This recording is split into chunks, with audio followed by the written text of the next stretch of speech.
beynimizde ne kadar hücre var?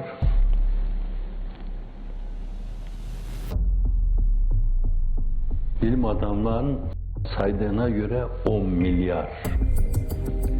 Beyindeki bu 10 milyar hücre harekete geçmek için tedebbür, tefekkür adına böyle bir tembih bekliyor.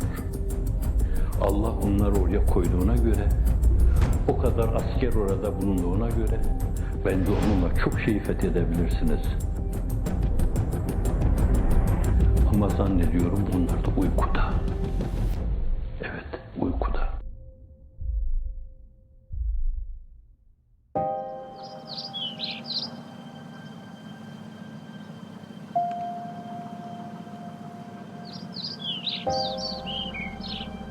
The people with the money control everything. They control the judges, they control the politics, they control the government.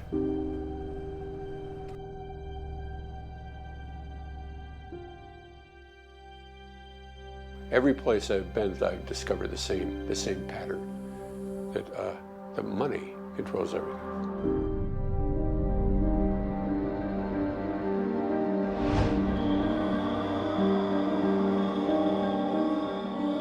If you want to change a society, you use education.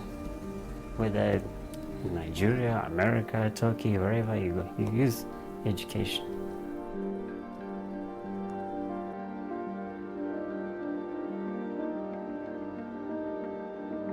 Hem o ülkenin çocuklarını yetiştiriyor ama ne için yetiştiriyor? Kendi mantalitesine ileride o ülkede söz sahibi olması için yapıyor.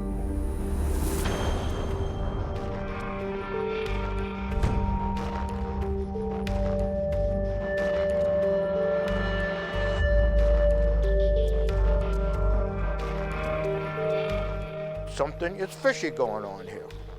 And I've been seeing it for years. Years. It's not just something that happened. Wake up, people. Do you see what's going on? Something's happening here.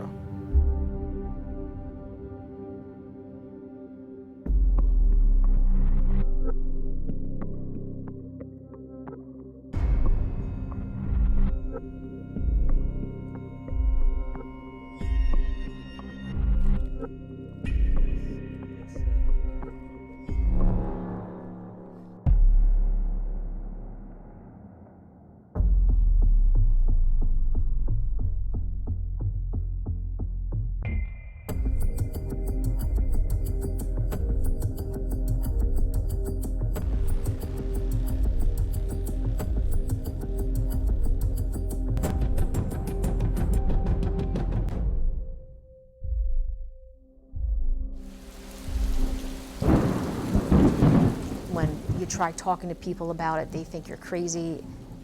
They do have the support of many influential people in this country, top politicians of either party. They are very well protected.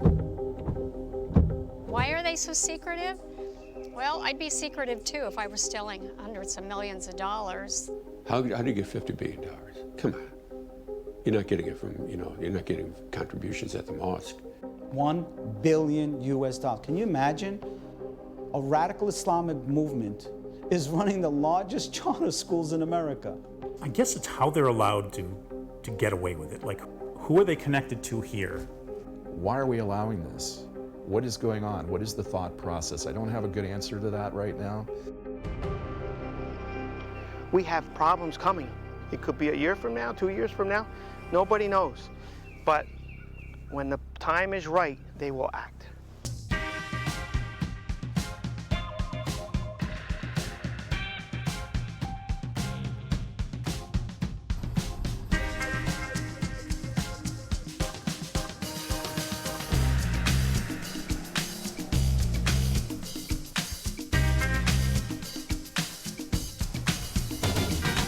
I've covered many stories in my career, and often a story that appears simple at first glance becomes ever more complex the more you look into it. And so it was with the one I'm about to tell you. I was asked to look into an organization known as Hizmet, the Gulen movement. To their supporters, they're the face of moderate Islam, dedicated to building bridges between faiths and promoting science-based education. But their detractors accuse them of building a multi-billion-dollar network of fraudulent schools and businesses, of buying political influence through corruption, and even of being a terrorist organization.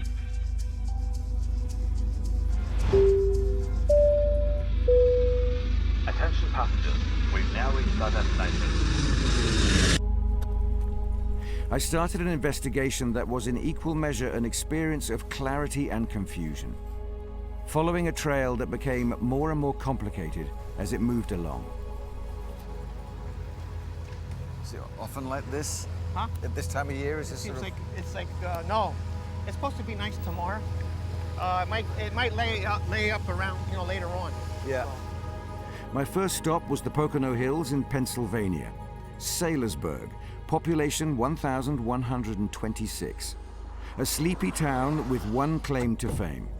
It's where the controversial Imam Fethullah Gulen calls home since leaving Turkey in 1999. I met a local man who's lived in Saylorsburg his whole life, and he says the arrival of Fethullah Gulen and his followers changed their town forever. People live in fear. Sometimes, like the mafia is a mystery man. If you ask, they don't really know. Half these people don't know what the hell's going on in there because you're not allowed to go in there. But we're going by people's property. We can see everybody else's property, but we can't see his property. Why? What's the big secret? John Favre saw the new arrivals move into Saylorsburg. Since then, he's documented their comings and goings.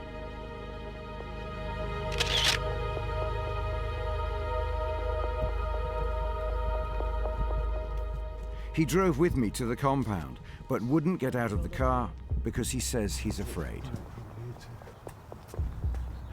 Yeah, so with the sign there, the gate there, this will be fine.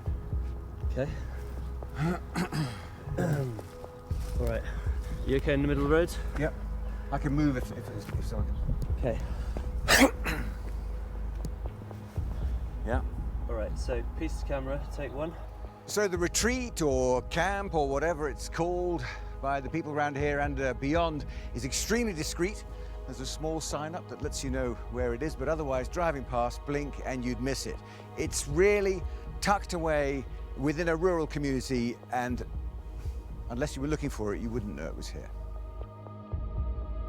On your part, I get the feeling that a lot of this is a mixture of instinct, that there's something not right. No, I talk to a lot of people, and people feel this. Some people feel that American people feel the same way. Yeah. But they don't have time to. I'm just telling you, people live their lives. They don't have time to worry about this guy in Saylorsburg because they don't really care. Nobody cares until it. You know what? You know when they care? When something happens. To me, John personified a classic small-town reaction to the unknown, to strangers. But there are plenty of other religious retreats buried in the US countryside, including Saylorsburg, and their doors tend to be open. There's something a bit different about the Gulen compound, a sense of secrecy that causes concern in the local community here. One morning I was having my coffee and I was reading, and I heard gunfire. I heard automatic weapons. I never heard a gun before in my life. And it was so loud and it was so close, and I ducked under my kitchen table and I called my husband. I said, I don't know what's going on. I saw the helicopter going in and out. So I'd sit at the end of my driveway and watch this helicopter, only at night, going in and out of the camp. And then the protest started. Please stop. I'm asking you, and I'm asking you kindly. I'd like you to please stop. This town, which had long been a sleepy backwater, became a battleground overnight. The Pocono Hills now echoed with the sound of angry protests, helicopters coming and going, and some said automatic weapons. Saylorsburg had suddenly been put on the map. We really didn't know what to do, to tell you the truth. He just seems to be very well protected, so you feel powerless. people started calling the cops because they wanted to know what was going on in this camp. And we didn't get anywhere, and then people started calling the FBI.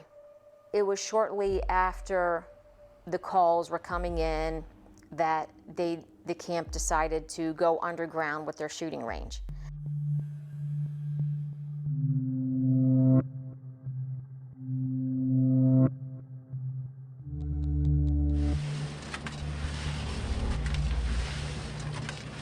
We talked to a guy that laid the cement in the underground shooting range, and he said that he had never in his life laid walls that thick in anywhere. So we know for a fact that they went underground, and then all the machine gun fire stopped after that.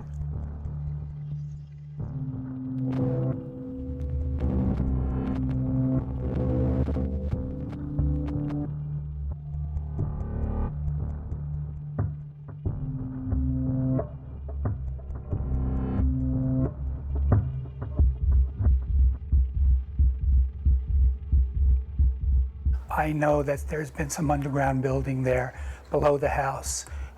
There are several rooms under there, and I believe, although I don't know, but I believe that they're safe rooms. Safe rooms for the personal protection of the people on the retreat. Exactly.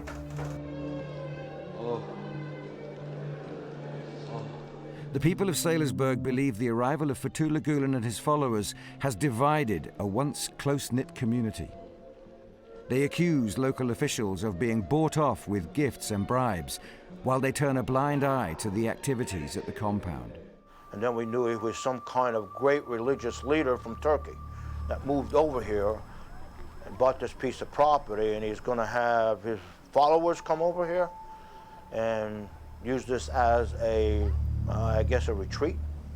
Not the religious retreats that I went to.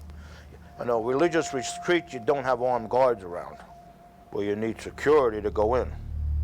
You know, it seems to be a little bit beyond a religious retreat. It seems like it's some kind of fortress, protecting something. I've seen surveillance at universities, I've seen surveillance at military installations. I don't think there are many places that can match what he has up there. There were no records of the construction. There were no plans submitted or approved to the Planning Commission. I did an exhaustive search of their construction work and found nothing that documented an underground structure, even though I have spoken to people who have worked on it. I can understand the discomfort of some people because it is so secluded. It is clear that Fethullah Gulen and his organization enjoy powerful support in the United States. But who is this secretive imam from Turkey? Why is he here? And how has he managed to create a multi-billion-dollar business empire? In Saylorsburg, some locals are convinced they may have a religious cult in their backyard. But is this just a local issue? Or is this something that goes way beyond Pennsylvania? Good evening. By being here tonight, you are contributing to lasting peace and security at home and abroad. You're contributing to the promotion of the ideals of tolerance and interfaith dialogue, inspired by Fethullah Gulen and his transnational social movement. You do it through your everyday lives, and you are truly strengthening the fabric of our common humanity, as well as promoting the ongoing cultural and educational ties that bind our world together. Let's unveil this mystery man who lives in Saylorsburg.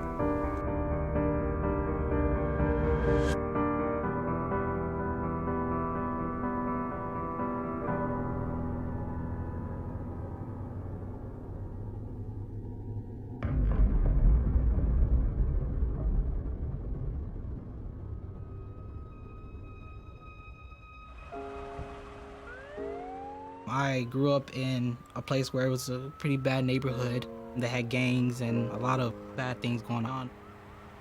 My mom decided that she didn't want me to go to the school that I was zoned to, so I would have to wake up at about 5 o'clock, catch actually 3 buses.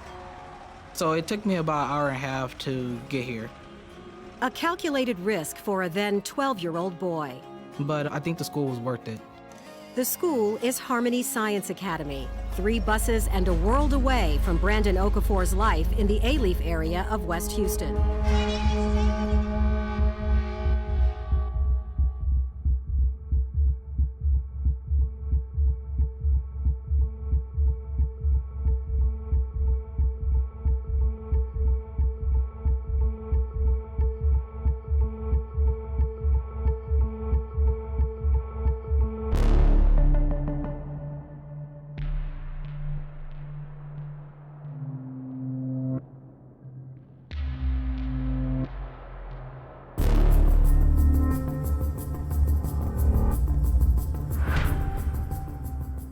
Nelson Mandela once said that education is the most powerful weapon you can use with which to change the world.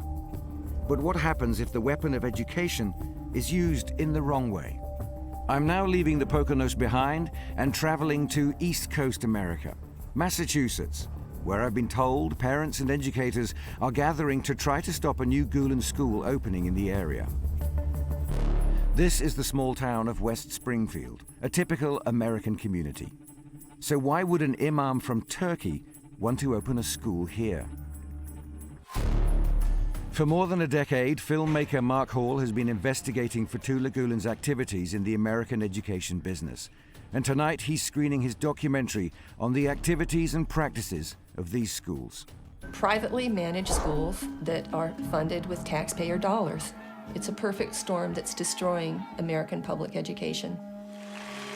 This is about money, this is about politics, and it's harmful to our democracy. I would say about 300 kids are supposed to use this playground.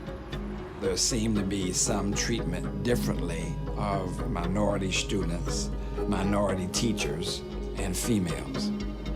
It's not a good environment for anybody. I've never known a school to be rated by the Federal Bureau of Investigation. This is a first. The operation of charter schools is very much like a private business here. There's very little regulation. There's less regulation than our normal state-run schools. And there's a big loophole in terms of what a dishonest person or a group of dishonest people might do with the money that they're given. If you were going to influence a nation, where would you start?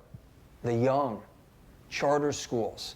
And then you apply for government funding from the US government, and you get $800 million to run your network of 145 charter schools, the largest charter school network in the US. So I think this whole thing does not, with Gulen, doesn't pass the smell test. This guy is not educated. He has what would be equivalent here in the United States to less than a third-grade education.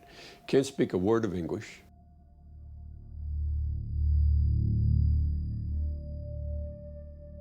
What I've had in my field of vision the entire time these last few years is the obvious infiltration of the American educational system with their charter schools in all these states, bringing over thousands of supposed teachers to fill the ranks at these schools and engaging in just a number of what I would consider highly suspect, if not fraudulent type activities. It feels very mafia-like or organized crime-like. There's very little oversight, truly, as far as eyes on what's going on there. Yeah, they have to submit an annual report, and you know, the state will come in once a year, or maybe a little more often, and do a walkthrough. But they're really not watched the way public schools are. They just aren't.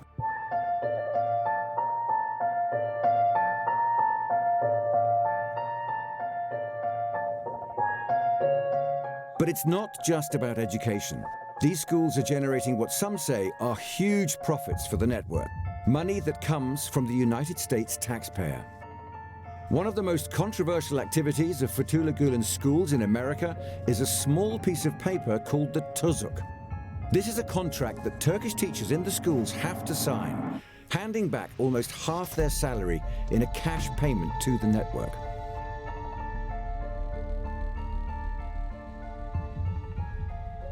What I really found out about the Gulen movement is that they were taking my husband's money.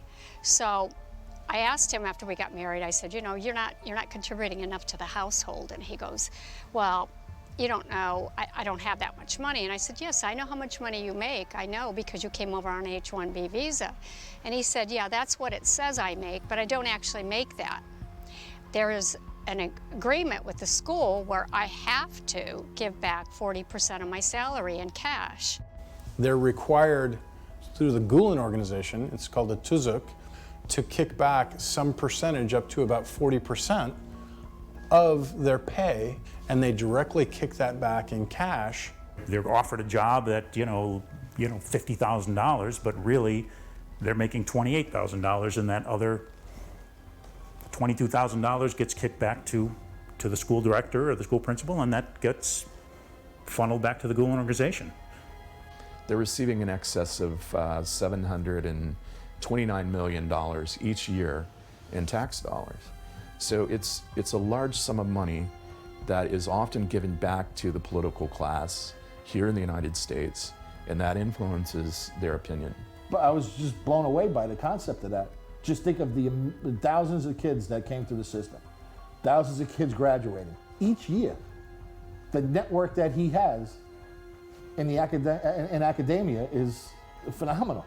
My ultimate conclusion is that they're basically financing a criminal scheme, and they're using the schools very cleverly to do so.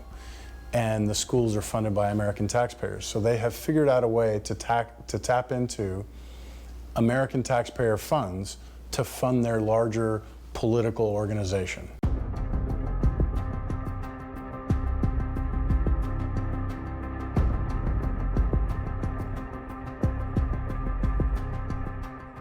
The more I spoke to people, the more I realized this wasn't just a local issue. From Texas to Massachusetts, you can find links in the education network to the Gulen organization. This has become a nationwide issue, and more people wanted to talk about it. On to Philadelphia, Pennsylvania, where a local journalist has contacted me. She's been campaigning against a Gulen-linked school in her community for years. I am 56 years old, and I've lived on the same street for 54 years. I'm just somebody who cares a great deal about my neighborhood. I mean, it's run like a prestigious private school from the outside. The children are in uniforms. The parents are told that it's going to be a rigorous education, that if they go through to 12th grade and graduate, that they are guaranteeing them a place in college. They don't tell the parents that the college that they're being guaranteed a spot in is a Gulen college. In Philadelphia, we went to see a new Gulen-linked charter school site slated for development. Moments after we arrived, it appeared that our presence hadn't gone unnoticed. What's happening, Andrew? He's backing up. I was parking. It's coming back. It was time to experience some of that strange sense of the clandestine mixed with the real. Hi. Just take it. This is the building that's been sold for the new charter school, isn't it? Yeah, that's what we're just getting some pictures of. We're just doing a documentary about charter schools, so we thought we'd take a look. Are you part of the new school? Not now, maybe. Are you going to be soon? I mean, do you know when it starts? When it opens up?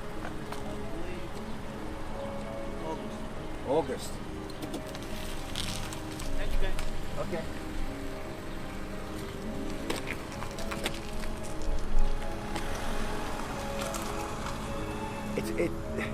The funny thing is, it's that approach and then say nothing and then go away.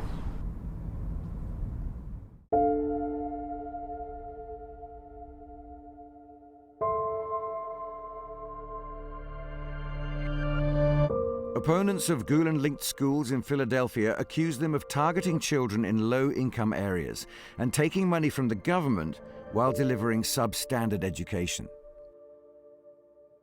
It breaks my heart. Yesterday, something happened that made me reflect. I spoke to a woman I wasn't expecting, that is a mother of a son who goes to the school, who wants the best for her son. That's all she's ever wanted. She wants him to get an education. She wants him to be able to go to college. She wants him to get the hell out of here. And she believes that these men are going to do that for her son. And when I questioned them, she was very defensive. And then when I said, I don't need to question your parenting. I understand that you want the best. I do. I said, but if I were to show you this and you talk to other parents and you saw the lawsuits involved, would that change your mind? She goes, it would break my heart.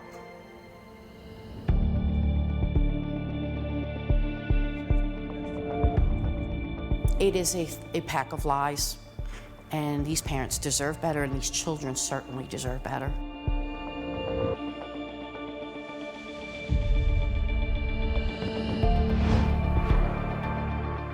The charter schools debate is the clearest example of the Gulen movement's reliance on education as an income stream. But what I hadn't realized is quite how far the network stretches around the globe. It seems the US operation is just the tip of an iceberg that includes an estimated 1,000 schools worldwide in 140 countries. They often go unnoticed and appear unconnected, but are all linked to the one organization. A former high-ranking Gulenist told me the movement's international expansion is both deliberate and, he says, dangerous. Dünyanın her tarafında okullar vardır. Ben de gittiğim ülkeler vardı.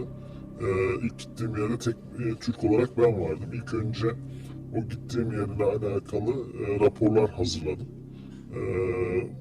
Buralarla alakalı ne tür ticari işler yapılabilir, halkının sosyolojik yapısı, nüfuz edilebilecek kesimler ve burada bir okul mu açılacak, kurs mu açılacak, bununla alakalı bir plan hazırlayıp bulunduğum ülkenin bağlı olduğu merkeze durumu arz ederek orada artık açılması gereken organizasyonu belirliyorduk.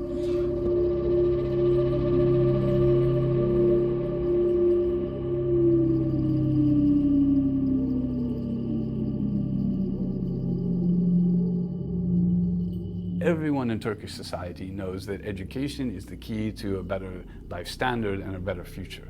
So they identified young Turkish people with lots of intellectual ability. They put them into their evening and weekend cram schools. And then even, of course, what we've learned over the past 10 years is that because of their networks in the state, in state institutions, they also had gained access to the answers to the questions and previous to the actual exams being given. So they were able to provide answers to their students for the exams that they would be taking for high school and university entrance exams. Diyorlar ki bu Amerika'daki bu örgütün başı Fethullah Gülen için bir dosyada geçiyor bu durum. Hoca efendi diyorlar bu sınavlarda sorulacak soruları rüyasında görmüş. Muhtemelen şu sorular sorulabilir diye dün akşam gördüğü rüyayı bize anlattı diyorlar. Yine bunların adamları da sınava girecek çocuklara diyorlar ki işte bu işe kutsiyet atfederek işte ayrı bir yöne sürükleyerek hoca efendi dün akşam bu soruları görmüş. Muhtemelen bu sorular çıkabilir. Buna çalışalım, sınava öyle girelim diyorlar. Ertesi gün çocuklar sınava girdiğinde de bakıyorlar ki hakikaten sözde hoca efendinin rüyasında gördüğü sorular.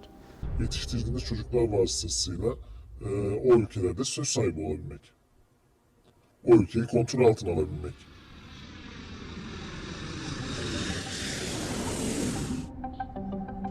I want to find out how and why this network has spread around the globe and what influence it wields worldwide.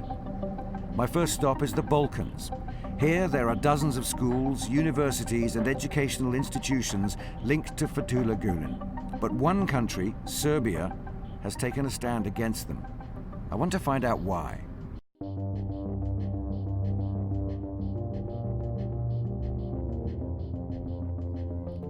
I've come to visit Serbia's last Gulen-linked school. My guide is Nemanja Starovic. So tell us what happened with this school. Really, there is no much official information about what happened. It was just the information was spread in the beginning of May that this basic school was shut down for not obeying fire safety regulations, but that, of course, came after the strong, will of the Turkey, not just towards Serbia, but towards all the countries in the region to reconsider the operations of the school that are, to some extent, connected to the Gulen movement. Serbia is one example of a country where the Gulen education system met pressure from authorities. But this country is the exception rather than the rule. In fact, in nearly 150 countries around the world, this network has expanded without resistance.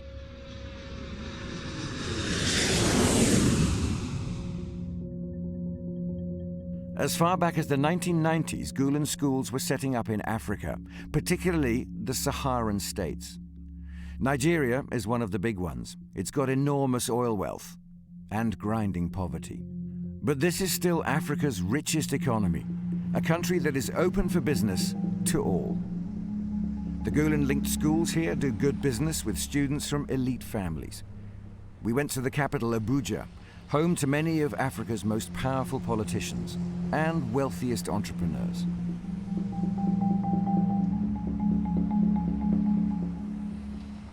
The schools here are well known, but as we saw in Europe and America, we found extraordinary levels of secrecy surrounding them and a consistent reluctance for people to speak to us on camera, or at all. In Abuja, however, some people did come forward, but asked us to hide their identities. Playing with, other people's future in your favor, that's really disgusting. Disgusting. You claim to be sincere, but when it comes to your practice, you say something different and you act also differently. Why? Because of lack of sincerity.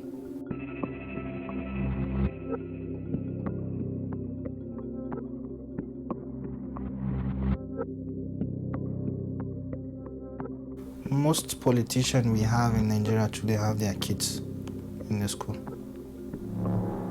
Or let me say almost. Ranging from ministers, governors. Even the former president had to sponsor some less privileged kids in the school.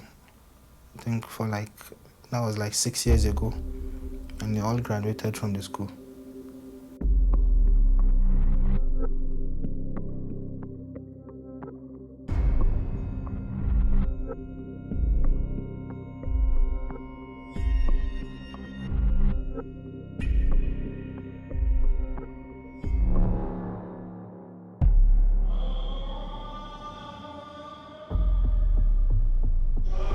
Any organization wanting to establish itself abroad has to make allowances and contingencies for the priorities, for the headline considerations of the host nation.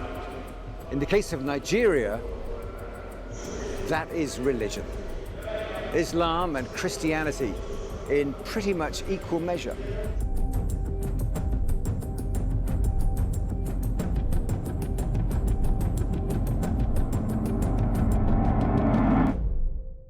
Started with every citizen must come through the system before becoming somebody else, be it president, whatever. You have to be what? Once you pass through the institutions, that means you are their property. You are their puppet.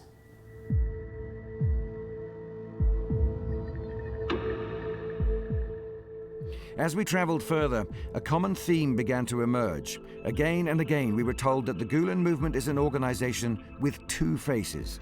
A smiling, moderate face that promotes education, and behind it, another face, a very different face to the one the world sees. Allah onların evlerini ateşler salsın, yuvalarını yıksın, birliklerini bozsun, duygularını sinelerinde bıraksın.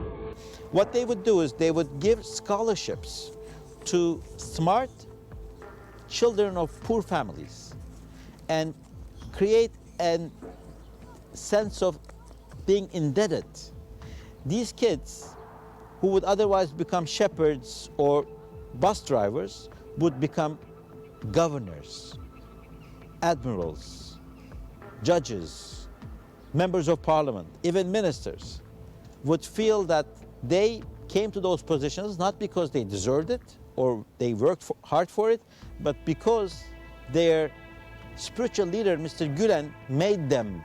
The minute you start to talk about the scope of what they're doing, even just within the United States, you don't even have to mention that they're doing this in other countries.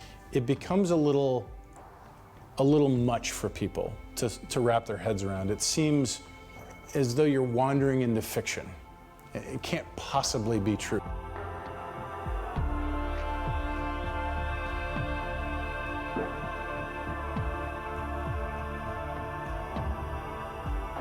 People would try to drink the leftover water from his glass because they thought it would be holy, it would heal them.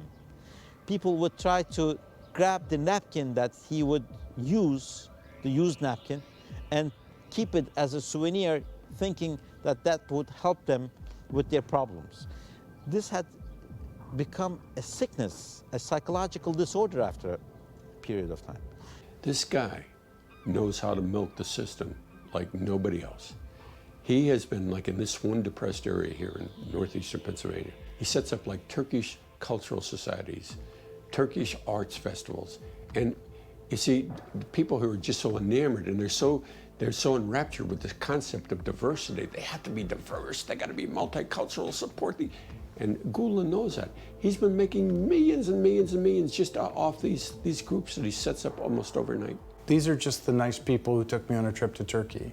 These are the nice people who cut a ribbon with me at a cultural center and we saw some kids doing a traditional Turkish dance. That doesn't make sense. While making this film, we contacted more than 100 people all over the world, many of whom had strong opinions about this organization. Again and again, people were happy to talk privately, but refused to be interviewed. More than 10 people in different countries in Africa, Europe, and the US told us they had received threats from, they believe, representatives of the Gülen organization. We also tried on various occasions to secure face-to-face interviews with members of the movement. Hello, is that Osman? Yes, speaking. Who's this? Hi, Osman. My name's Andrew Wilson. I got your number from the guys at the gate at Chestnut Grove here in Sailorsburg. Yes, sir. Hi, how are you? Good, how are you? I'm fine, thanks very much. Listen. But nothing ever came of it. Why do you think the Gülen movement has so little to say for itself? Well, I think it's a basic human psychology. Sometimes when you are strong and when you do feel strong, you don't have a need to answer to some allegations, and answering to them seems like a sign of a weakness. Well, absolutely. I mean, there were so many occasions where we wanted to talk to people within the Gülen movement, high-level people. They had no interest in talking to us because we would have asked them very difficult questions about what we had heard. They weren't welcoming to that kind of approach.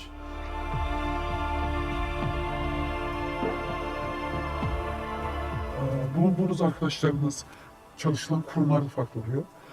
Çoğu zaman kendi içerimizde de bize ablalarımızın veya büyük bölge sorumluların söylediği kendinizle ait, ailenizle ilgili herhangi şeyleri, özelliklerinizi çok fazla birbirinize açmayın. Örgütün kendi içerisinde de gizlilik vardı birbirimize karşı. Ki bu dışarıya karşı had safhadaydı. The secrecy we discovered around the Gülen organization seems to be at odds with their stated goal of tolerance and interfaith dialogue. But it soon became apparent there were plenty of influential people in the US and around the world who have embraced the Imam's message. Somebody told me about Gülen. This guy's just a harmless old guy. They were like, yeah?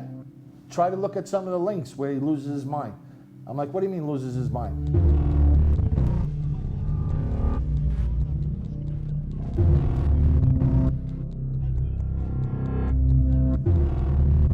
He goes, he puts out weekly messages to all of his followers. He goes, some of the followers leaked the secret messages that he puts out. I found on YouTube one of Gulen's messages where he loses his mind, but he's screaming at the top of his lungs, his throat, his heart. I mean, the guy looked like a maniac. We found their influence in education, in the social fabric of places all over the world, in politics, even in academia. People know about it, but they don't want to talk about it. They don't want to be called Islamophobic.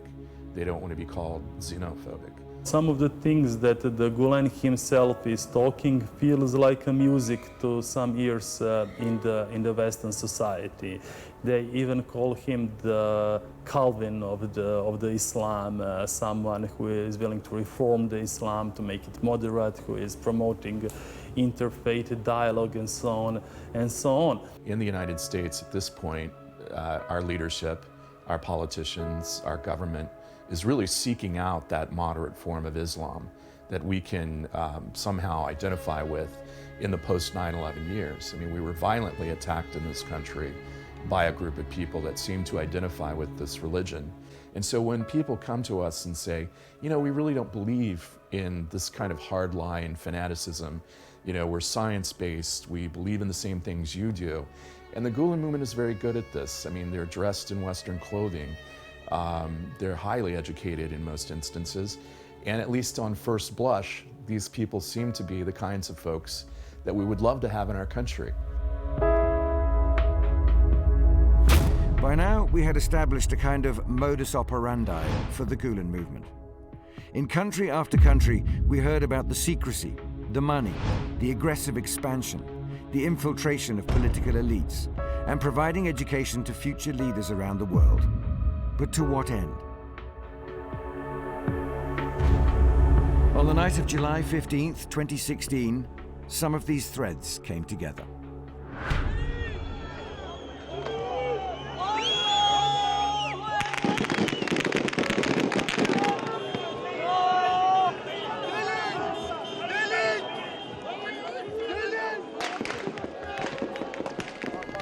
I think if you want to go to the sinister motive and put all the pieces together, I think the suggestion is, and I think there is some circumstantial evidence to support this, is that these funds being milked away from the American education system are ultimately flowing offshore to fund basically the insurrection that's happening back in Turkey.